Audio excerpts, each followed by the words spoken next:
আমরা তো যে বাংলাদেশে থাকি, এখন আমরা গণ আন্দোলনের পরে সংখ্যালঘুদের নিয়ে যে ধরনের মিথ্যাচার হচ্ছে, যে এখানে সংখ্যালঘুদের উপর অনেক আক্রমণ হচ্ছে, কিংবা এই যে আপনি বললেন শাখা সিঁদুর উপরে বের হচ্ছে না, এগুলো সম্পূর্ণ মিথ্যা।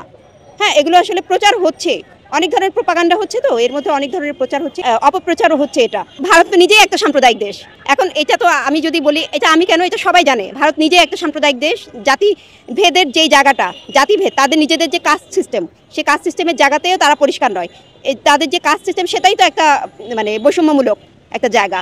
এখন তারা এখানে, আমাদের এখানে তারা বলছে যে সংখ্যালঘুদের উপর আক্রমণ। এখন আমি একজন বাংলাদেশি, আমি এখানে থেকে আমি তো দেখছি যে এরকম কোনো ঘটনা ঘটেনি। এখন হতে পারে তারা হয়তো একটা হিন্দু রাষ্ট্র হিসেবে নিজেদের দেখে, তারা নিজেরা যদি নিজেদের হিন্দু রাষ্ট্র হিসেবে দেখে, সেটাও একটা সাম্প্রদায়িক ব্যাপার। হ্যাঁ, তো যেমন বাংলাদেশ কিন্তু ধর্মনিরপেক্ষ দেশ। এখন তারা যদি এই যে মানে তাদেরকে নিজেদের কোন জায়গা থেকে নিজেদেরকে আইডেন্টিফাই করে যে ধর্মনিরপেক্ষ বা হিন্দু রাষ্ট্র কিনা, মানে এগুলো অনেক কিছু ভাবার আছে।